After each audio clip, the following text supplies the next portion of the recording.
Well, this is a first for me. Millennium Alliance has been around for 6 years, and as one of the two company founders, I've never interviewed one of our esteemed and distinguished keynote presenters, but I wanted to make it a point to do this as tonight's keynote speaker at the Transformational CISO Assembly National event is someone whose career I've been following for a very long time, probably 5, 6, or 7 years or so.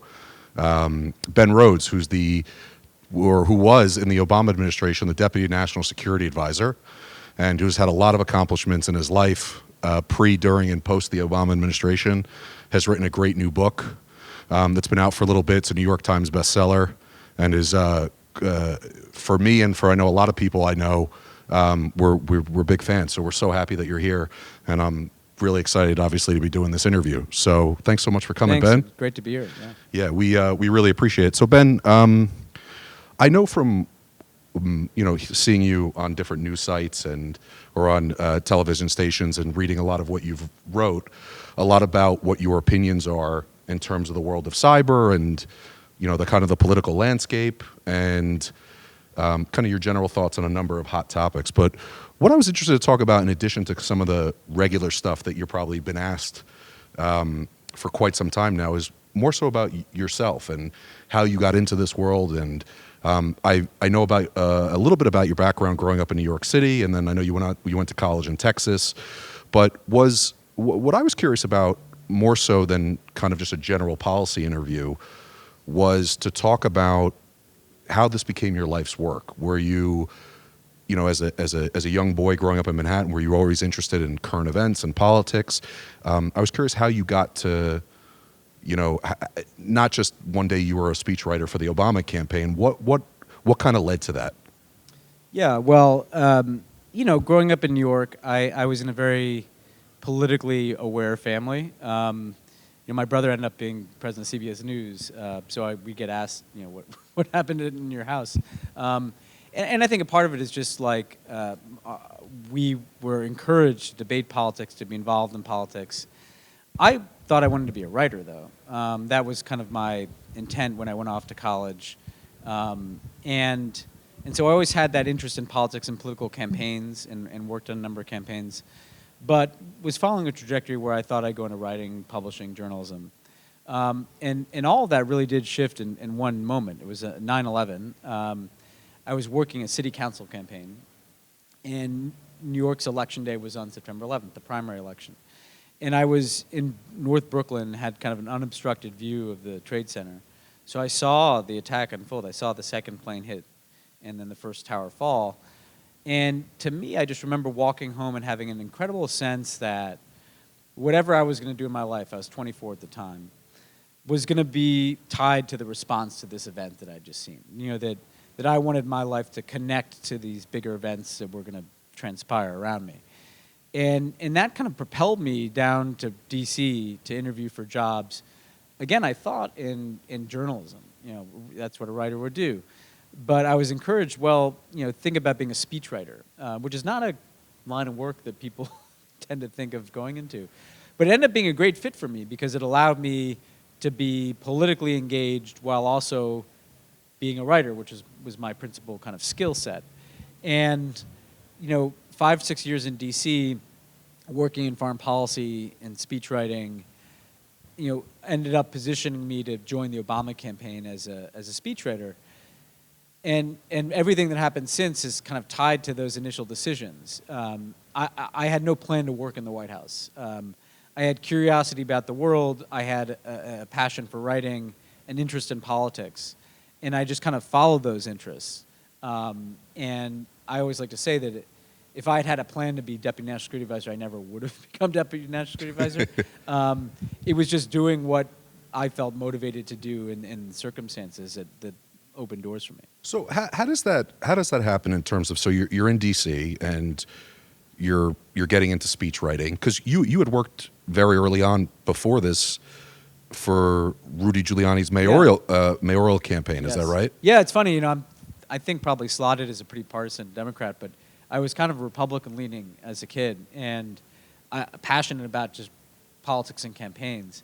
And so when I was 19, I worked on the Giuliani re-election campaign, which seems like, impossible right now. Yeah. But then, in D.C., I was in a very nonpartisan perspective. I was a speechwriter for a guy who ran a think tank.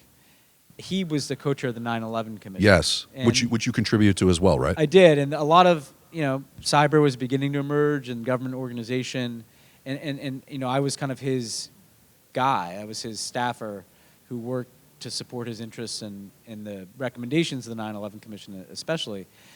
And then he also co-chaired a commission with James Baker on the Iraq War. So I was kind of lucky to be a 20-something in D.C., a Democrat in the Bush years, working on these big projects.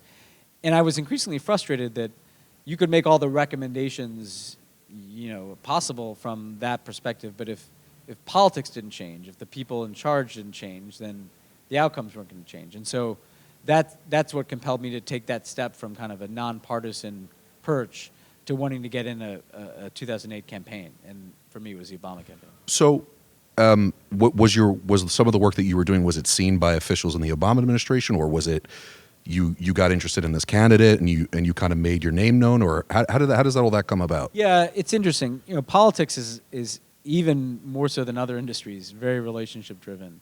You're in DC, you kind of meet your generational cohort. And what happened for me is the Iraq study group, the commission I worked on, I wrote their report. And it recommended a kind of phased withdrawal and end to the Iraq War. And it came out in late 2006 at right about the same time that Obama was preparing to run for president as a kind of anti-Iraq war candidate.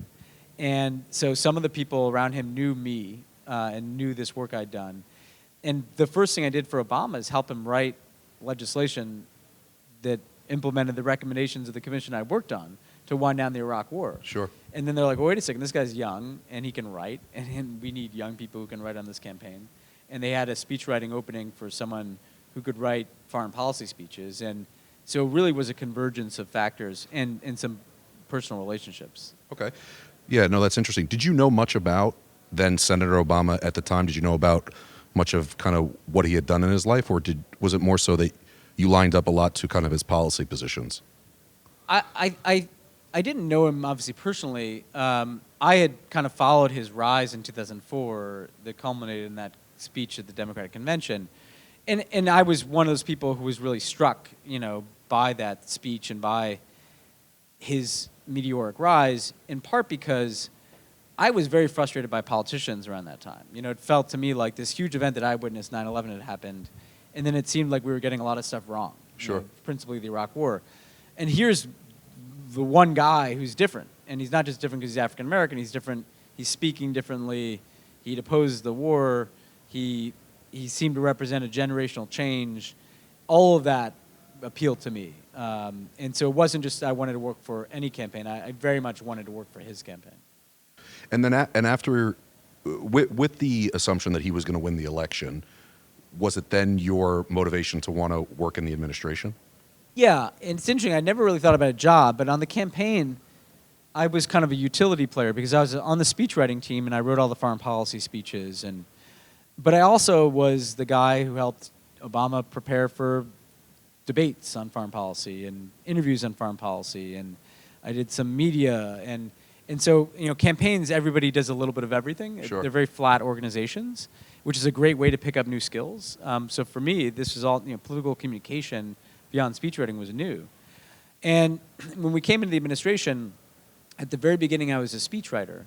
But within 8 months, a role opened up that essentially combined all of the things that I had done for him, which were not just speechwriting, but his communications and his preparation and how's the government communicating on foreign policy, and also how are we making sure some of his priorities are not languishing, and there was this deputy national security advisor role. So in a strange way, the role I performed on the campaign kind of evolved into the role I performed in government, which didn't fit that neatly on an organizational chart, but ended up being 8 years of my life. And you were with the administration for all 8 years, right? Yes, which is very rare. I was going to say that's not the norm, No, right? people usually cycle. I used to, when I was a kid, I used to look at people who left White House jobs and think, how could anyone ever leave these jobs? Yeah, that's what I would think. They burn you out. I mean, they're intense. I mean, I think I could do the 8 years because I was young. You know, I was 31 years old at the beginning of the Obama administration, and I didn't have kids yet, and I had a lot of stamina. And so most people, what they do is they do a few years at the White House and leave, or they move to an agency. You know, if it's foreign policy, go to the State Department or the Defense Department, where the hours are a little easier. You know, at the White House, what's different is every problem comes to your doorstep. You know, Yep. Every crisis, you're going to be drinking from the fire hose. Like, you don't get a break. The unsolvable stuff. The stuff that comes to you is the stuff that has no easy solution. Sure. And has bad options. And I even, you know, write in the book about, like, 3 years in a row, my vacation, the one vacation of the year, was canceled because if there's a chemical weapons attack in Syria, or if ISIS beheads an American, like, you drop whatever you're doing and you go back to work. And so, you know, there are very few people that were in the White House from day one until literally I left with the Obamas on their last flight on Air Force One on Trump's inauguration day. It gave me but what I liked about that is, you know, I saw the beginning, middle, and end of this whole story. And I saw what it's like to come in and to exit. And that's a pretty rare opportunity in American politics. So if younger Ben Rhodes, if Ben Rhodes of today was talking to younger Ben Rhodes now, elections won in 2008, Hyde Park speech, you're getting ready to get into the administration officially, what would now Ben Rhodes say to younger Ben Rhodes to maybe help him better prepare or be less surprised of certain things? What lessons would he want to tell the younger version? Yeah, it's a really great question. I think the couple of things that come to my mind are first of all, you know, we came in, I mean, people forget, given how partisan things are now. Obama came in not just with a huge landslide victory, but with this kind of unifying message. We're going to come together to solve these problems. You know, we've got the financial crisis, and we've got the Iraq War, and I definitely underestimated the kind of partisan buzzsaw that we were going to run right into. And I would guess Obama probably did too. He did. I think it's fair to say he did. And you know, I think we likely would have done things differently. Like, and part of that, frankly, is also time. Like, we had a majority in Congress for 2 years, and then we lost the House and never got it back. So really, we only had total freedom of action for 2 years. You know, and I often think, what would I have done differently? You know, if I had known that we really were only going to have these majorities for 2 years. I would guess immigration would have been at the top. Immigration, yeah. Guantanamo, like, you know, legislating some of the things we wanted to end up doing on climate change. It would have been hard to get all that done along with everything else we were doing at the time. But I do think that I would have had a greater appreciation for the limitations of that bipartisan message we had, the limitation of time that we had to really make big change. You know, I think people come in and they assume that they make, well, one of the things that's interesting to me is that you're at your maximum political capital on day one, and every day you're in office, you're losing political capital, you know? And then you replenish it a little bit if you're reelected, but it never goes back to what it was. So I think that urgency, I would have had more urgency, you know? And then I also frankly think you just learn things about how the government operates that if I'd known, you know, I was much more effective in the second term than the first because I knew how to move the pieces around and I knew how to work the bureaucracy and I knew, you know, how to get something done with Congress and that kind of intangible knowledge, you know, that's what I didn't have as a 31-year-old. What I had, though, is that I wasn't jaded. You know, it's almost a good thing to have some people there who are still riding a wave of idealism. You need to kind of revitalize things because, you know, some of the people I've known who are great people but who've been around Washington for years, they internalize all of the compromises you have to make. You know? Sure. And so while I would have wanted to give that advice to younger Ben Rhodes, I think it's probably good that I also, you know, that I was that person who came in thinking about everything that was possible and not just the limitations we were going to face. Sure. No, that's really interesting. And, you know, as someone who I guess I would describe myself as somewhat of a political junkie. It's just interesting to think about how different the previous administration is to the current one, and just thinking about, if you guys had a crystal ball and you knew that, like you guys knew for certain that Trump was going to win the presidency, and then the two contrasts of, I guess, policy and just worldview would be so different. Do you ever think about that? That if you had a crystal ball and you knew, because the assumption I think was from the majority of the world, and especially the country, was that Hillary was going to win the election. But do you think do you think the administration as a whole would have maybe done things a little bit differently if they knew that such an isolationist kind of, I don't know the right word, maybe be bully mentality, bully other country mentality? Do you think you guys would have done things differently, or would you have stayed on the course? I mean, I think we would have done things differently. You assume a degree of continuity with what you're doing. So you're making your policy to Russia. You're making, obviously, agreements like the Iran nuclear agreement or the normalization of relations with Cuba that I negotiated. Like, you think a Republican might get elected and might adjust course. Sure. But I don't think anyone assumes that someone's going to come in and just tear everything up and try to be a bull in a china shop with everything the predecessor did, and kind of upend, basic functions of how the U.S. government operates internationally. So they're very practical things. So a lot of what we did on policy I was very involved with Cuba was through executive action. So we changed a bunch of rules to allow Americans to travel to Cuba, allow American businesses to operate in Cuba. Had I known, okay, we're going to have Trump and he's just going to try to tear all this up, I think I would have worked much more aggressively to try to legislate some of that. Sure. Congress might not have lifted the embargo on Cuba, but I think we probably, if we really tried, could have lifted the travel ban on Cuba, could have legislated some of our changes. So, again, some of this is tough with a Republican control of the House and Senate the last 2 years, but you can do things. You can still do things on big budget bills and things like that.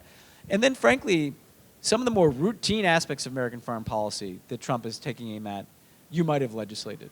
So I assumed we set up a unit at the State Department to coordinate the entire U.S. government to combat Russian disinformation. Mm-hmm. And, it had a budget of like $40-50 million. This was around what year? 2016, when we saw Russian efforts really picking up. Trump zeroed that out. We could have legislated that. I mean, we could have, Republicans supported it. We could have kind of institutionalized some of the things that government does. And you see that in other aspects. There are areas where Trump doesn't agree with what we did, but it's in legislation. And he can't really upend it. It's the things that are not legislated, like the Iran nuclear deal, for instance, that are easier for him to just kind of tear up, right? Sure. And so, again, not that we could have done all this with Republican control of Congress, but there's a bunch of things that if I went back, we probably could have legislated to protect it. Again, whether it's a signature Obama thing like the Cuba opening, or whether that's a U.S. interest like combating Russian disinformation and aggression. Sure. And you were there for it all, because, when I told a lot of my friends that share my passion for keeping up with the political landscape, and I told them that I was going to be interviewing you, I think a lot of people, they think they recognize your name along with what you did with Cuba. But before that, you were heavily involved with what happened in Egypt, right? With Mubarak and the Arab Spring. And I think you wrote the speech. Cairo speech. You wrote the Cairo speech, which was a really important time, obviously, as well. I was curious, from your perspective, during your time over those 8 years, is there any singular achievement that stands out? Like, is there something that you're the most proud of that you and maybe some of your colleagues had worked on? Well, for me, it was Cuba. Because with Cuba, I led the negotiations, and so it was interesting for me to be involved in a policy from every vantage point. In the diplomacy, in the policy development, obviously in the communication, the speeches Obama gave about it, the trip we took to Havana. That whole policy I felt some degree of ownership over. And the reason I take pride in it is it's not the biggest world-changing thing we did, but I think it did represent something about Obama to say, we can get beyond the past here. And this conflict with an island nation 90 miles off of Florida, it's time to put this in the past. Sure. And even though Trump has undone some of it, I think the psychological barrier that we broke, that continues. And I remember the Vatican was the third party in those negotiations to kind of be the guarantor, if you will, of what we were agreeing to. And we went to the Vatican, and the Vatican, funny, at a cybersecurity event, doesn't do any business over email, which actually, in retrospect, is a pretty smart policy. Yeah. And so they didn't realize how much progress we made. And so they literally had to check with each of us. You're really going to open embassies, and the Cubans are going to free political prisoners and provide access to the internet, and America's going to open up opportunities for people. You were negotiating with Castro's son, too, right? With Castro's son, What was that like? It was fascinating because, the first time I sat down with him, we exchanged pleasantries, and then Was this in Cuba? Is in Canada. So in Canada, that's right. We had to do kind of cloak and dagger, secret negotiations in Canada. We went to Trinidad. We went to Mexico. The first session, I got a kind of 5-hour blast of the Bay of Pigs invasion and efforts to assassinate Fidel. And they've never sat across the table from a senior White House guy like me, and so they got it all off their chest. And what was really fascinating is over the course of 9, 10, 11, 12 meetings that ran 2 days, trying to build a rapport with someone that I disagree with, that. Sure. But I have to find a way in to make some agreements, and that process culminated at the Vatican, where we read aloud all these agreements we made. And I remember the cardinal who was there, who was like the number 2 guy at the Vatican, he teared up, and he's like, look, beyond Cuba and the U.S., this is just going to give people hope that adversaries can work things out through dialogue. And so that's why I take pride in it, it's both what we were trying to do on Cuba specifically, but also showing that through diplomacy you could get over a hurdle like that. Sure. I think that mattered to people in kind of an intangible way. Before we run out of time, I want to get your opinion on some current affairs stuff, but again, this is a lot of fun for me, asking you all these questions. I remember watching an interview with Obama toward the end of his presidency, and someone had asked him what he thought his biggest foreign policy or his biggest presidential mistake was, and he talked about Libya and the removal of Gaddafi. And he gave a number of reasons why he thought that was a mistake. Was there anything, because you were involved a little... Yeah, I was involved in that. Yeah, because you were involved in that as well. But what was the original motivation in Libya to remove Gaddafi? Was it because he was a bad guy, and it was that same idea that the U.S. could be assistance to kind of rebuild a democracy there? Or what was it that was the motivation to go that route? Well, and I should say, because you mentioned Egypt, I mean, clearly the most difficult thing in the Obama presidency, where we had the least amount of success and some acute failures, was in the whole Arab Spring context. Sure. From Egypt to Libya to Syria. Libya, what was interesting is it started because Gaddafi, there were protests against Gaddafi. He lost control essentially of about half the country. And then he set about cracking down, and he was literally advancing on these cities that he'd lost control of to snuff out dissent and probably kill a lot of people. Ironically, the biggest city was Benghazi, which became something else, but was actually a city on a map.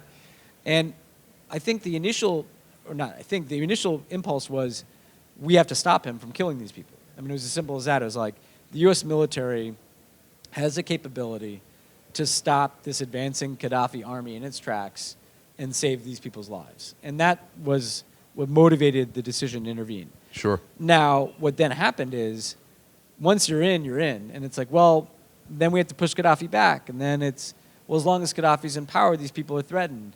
So then we stuck through it until Gaddafi was out of power. Then there's a huge vacuum in the country. And then it kind of devolves into this kind of chaotic, violent state that it's in. And so one of the lessons is, you can start something like that with one intention, and the objectives seem to grow as it goes along. And my main lesson from 8 years is, particularly in the Middle East, which is so foreign to us and has so many different, divides, our capacity to kind of engineer outcomes is very limited. Sure. We had 150,000 troops in Iraq, and we couldn't fix that place. Yeah. We had very few troops, none on the ground in Libya, and it ended up chaotically. We didn't really go into Syria and look at what, so all these things have in common is we have to have some humility about our ability to sit here in the United States and kind of direct events internally in countries like Libya or Iraq or Syria. And so I think that humility is something that I internalized increasingly over the course of those 8 years. Sure. No, it's interesting, obviously, to play Monday morning quarterback, but... Well, the funny thing about it, it's not funny, but the interesting thing about it is, all the criticism comes our way about intervening in Libya for, humanitarian purpose, and I understand the criticism. The criticism in Syria comes for us not intervening. Sure. I do think you're kind of damned if you do, damned if you don't. Like, these places are going to be violent, and there are going to be civil wars anyway, And the question is, what is the U.S. role in those conflicts? And what you learn is in government, sometimes there really aren't, there's just bad and worse solutions and bad and worse options. And I think Obama, particularly as time went on, was more biased towards restraint. And we can make things worse by intervening, and we might not necessarily be able to fix this problem. I think it's a very American thing to look at a country and think, we can fix this, and the reality is, sometimes you can't. When you guys are making at the level of the government that you were working in, and the types of people that you were in your network are getting advice, how much does so-called political opinion or the pulse of the country come into consideration before you make a decision? Like, because I know there were people from the 08 campaign that dealt with polling, and does as the momentum of the administration 2-3 years gets going, before you guys make big decisions like the risk reward of getting Ben Laden or things about Syria and crossing the red line, how much of it is you're taking into consideration what you think the country thinks at the time? So a lot of foreign policy is kind of apolitical. There's a lot that the United States does every day on counterterrorism or promoting American economic opportunities or managing alliances that you're doing irrespective of politics.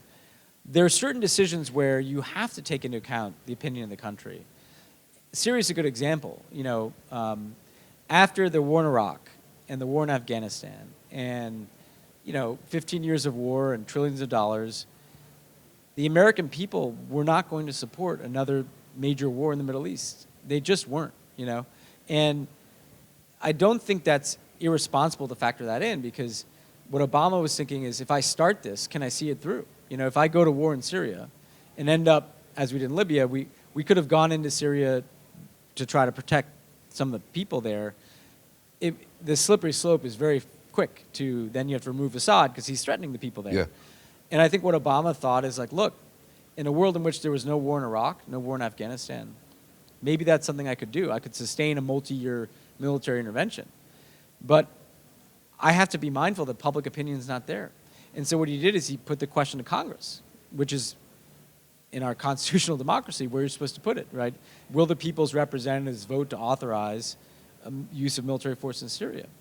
And they didn't. They refused to do it. And you can't ignore that in a democracy. So, I think most foreign policy is apolitical. But on really big questions, like do we go to war or not, you have to have the temperature of the country in mind. Sure. No, but now we did some things that were politically tough, like Iran, bad actor, like doing a nuclear agreement with them was going to be politically risky. But Obama thought it was worth it because it was better to have a nuclear deal than to go to war with Iran or have Iran get a nuclear weapon, right? So sometimes you also have to cut against the political grain. But even then, you have to know, eyes open, how difficult it's going to be. Just two things I wanted to finish up on, just because, like I said before, I could talk to you about your 8 years for the next few hours, because it's very impressive, a lot of the things that you guys got accomplished. So we're obviously heading into the 2020 election. We're in the disinformation age. Yeah. I mean, I don't know. I know I follow you on Twitter and I see a lot of what you're writing. But as I was saying to you before we started the interview, whether it's with family or friends or in group chats, everywhere you go, it's one side or the other. Yeah. And a lot of what I feel that I talk to anybody about that doesn't necessarily agree generally of the way I think. I think a lot of what they're bringing to the table is just not true. It's just not accurate. So that's obviously going to continue. And as we head into 2020, I guess, what advice would you give to whoever the candidate or the nominee is going to be for the Democratic Party? What do you think gives the Democratic Party the best shot? I mean, I take from the fact that guys like Joe Biden are polling well, and Mayor Peter polling well, is that they're considered more of the centrist Democratic candidates, and is because a lot of people that I talk to, their opinion is, well, we got to nominate a guy like Joe Biden because that gives us our best shot. Or, I guess, whoever the candidate is, I guess, to take on Trump, I guess what would be the advice you'd give them, just so we don't leave any stone unturned. We do the party does the best that they can. Yeah. Well, and it's funny you mentioned the age of disinformation. That's actually something I would have told 2009 Ben Rhodes. Twitter barely existed then. Right? Yeah. I had no idea what was coming. But I think, number one, you have to have a core rationale for why you want to be president that you're thinking about and talking about every single day. And it has to connect to who you are, what your biography is, what you want to do as president, what plans you have. And what's so important is, in an age of Trump where he's just throwing up distractions every single day and disinformation and attacks, if you get knocked off your core story, then Trump is totally controlling the terms of the debate, right? So I think it takes a lot of discipline for the Democrat to say, here's my message, here's what I'm trying to do. I'll respond to Trump when I need to, when I really need to, but I'm not going to chase him down every rabbit hole. I'm going to talk about what I want to do for people as president. And that ties into the argument you make against Trump, because I remember late in 2016, I was traveling with Obama. He's campaigning for Hillary. And I remember watching Hillary's kind of closing advertisement. And it was like a long ad, a minute or two, negative ad about Trump. He insulted disabled people. He insulted a Gold Star family. He attacked John McCain. He assaulted women. He uses bad language. By the end of the ad, I actually didn't even know what I was supposed to be angry about, And none of it really connected to, like, people's bread and butter. It was all temperament. It was all the stuff that was dominating the media cycle. And I think that was a mistake. You need a core argument. If your argument is that, for instance, I'm a Democrat. I want to help people access opportunity. I want to lower the cost of things like healthcare and college tuition. And the kind of corruption and special interests in our system need to be pushed aside so that I can get that done. Like, that's an agenda that appeals to people. That's what Obama ran on. Your argument against Trump has to reflect that. Trump told you he would look out for you, but he just looked out for himself. Trump is a part of the corruption, right? And you may not attack every element of Trump's behavior, but what's the core message of what you're for and what you're against, And how do you communicate that in everything from your speeches to your tweets? So that people understand by the time they walk into the voting booth exactly what they're voting for or what they're voting against, And I think in 2016 we didn't have that. Sure. No, that makes a lot of sense in terms of kind of the focus points of whoever the candidate is going to be. I wanted to close just with one last question. I was watching the ambassador for Ukraine's testimony. Was it last week? Yeah. And amongst everything that she said, one of the things that was the most disheartening for me was not necessarily, it didn't make me feel good to see that she was being attacked unreasonably, and she seemed like a great civil servant and very well respected. But one of the things that kind of got me was what she was talking about in terms of kind of the infrastructure of our democracy, what's going on inside the State Department, great people being replaced by more people focused on ideology and loyalty. There will be a post-Trump era in the country. And that was the thing. I was curious, two things. One is that just depending on who the next president is or whenever that day comes when Trump is not the president, my final questions were, how do we get back to some sense of normalcy? Can we get there? Yeah. And the last thing, the last question I have in regards to normalcy is, a lot of people I talk to that are, very far to the left think that democracy has been totally destroyed in the United States. I don't think that. I think in some respect the norms have held, and our institutions have held pretty well. So I guess just to sum it up, the two questions I would have is that post-Trump America, how do we make our government just more solid, regardless of what party's in control? And do you think that the institution of government has held fairly well considering all the bruises it's taken? Yeah, so I think you can't overstate the challenge of what you're talking about in terms of the professionalism and capacity of the government. I think people don't realize that when there's a change in administration, there's only a change in a kind of few thousand positions. And the millions of people who work for the federal government stay the same. And those people are a tremendous resource because you don't come in knowing everything. So when I did Cuba negotiations, my partner in those negotiations was a Foreign Service officer who'd served in Cuba and knew more about Cuba than I will ever know, And so it took a mix of my political perspective and his deep, saturation in the policy to get it done. And there were experts like that on every issue, and they look exactly like the people who are testifying, right? Yeah. And what's happening is there's been this exodus from the State Department. It's a lot of it intentional. A lot of people have been fired or forced into early retirement. And then some people have just left because they can't go along with this. And these people each have decades of experience. Added up, thousands of years of experience have walked out the door. I would think probably a lot of them have never voted. Yeah. Oh, and I have no idea their politics. Yeah. I mean, I really, and frankly, I'm not just saying that either because, if you ask me, these are the most moderate people. Yeah. I don't know, if they vote Democrat or Republican, they are very much in the middle, usually. They're not ideologues. The State Department and government service doesn't attract kind of activist types, because you have to do this for decades under different parties. And that's experience that we're losing, we're not getting back. I just know the foreign policy side of it. I don't know what's happening at the EPA or in cybersecurity or in Centers for Disease Control. This is a problem, And so whoever the next president is, if it's a Democrat, I think a huge project is going to be just attracting talent back into government and getting things running again and maybe bringing some people back who'd left, which is usually not the practice, so that we can just kind of get back up to steady state, I think Americans don't appreciate the resources that they have. Because if all these people leave, there's not anybody else who knows, just take diplomacy, who knows Ukraine, who knows Russia. You can't pull that off a shelf. You have to develop that over decades.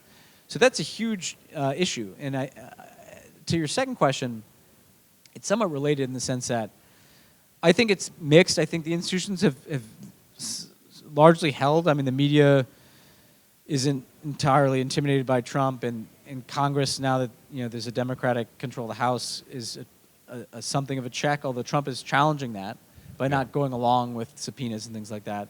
The courts, so there is a sense of institutions holding.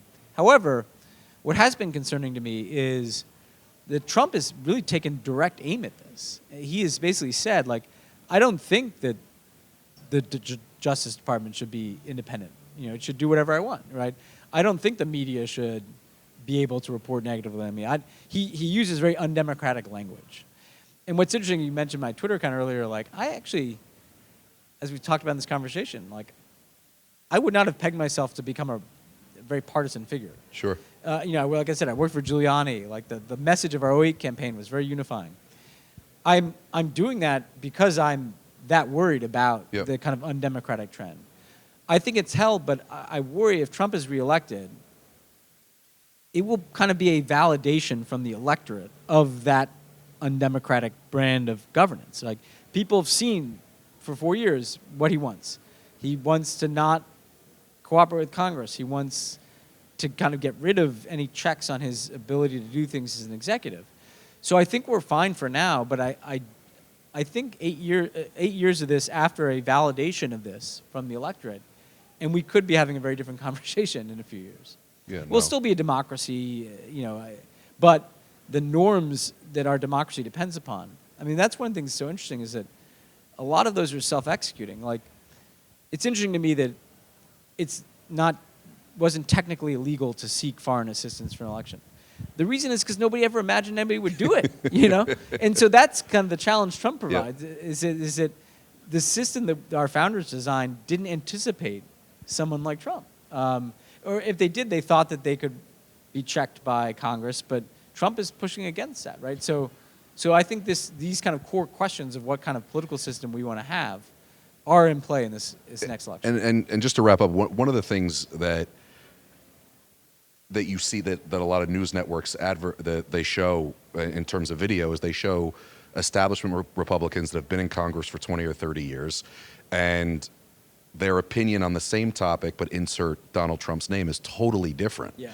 And some of the topics, they're exactly the same, but their view is just different, and there's some type of matrix maze that they put together to try to get around it. Is it just, Ben, I just am curious, do you think it's just a ends justify the means, like we're getting policy put through and this is, we'll just take it and we'll put on a brave front and we won't fight with him, and at the end when it's all over we'll say, oh, we never really liked him, like we just getting judges? And I mean, is it as simple as that, or do they actually buy into it? It's both, in the sense that there are a lot of establishment Republicans who will tell you privately, and I've even heard, oh, I don't really like this, but, I'm for tax cuts and, deregulation or what have you.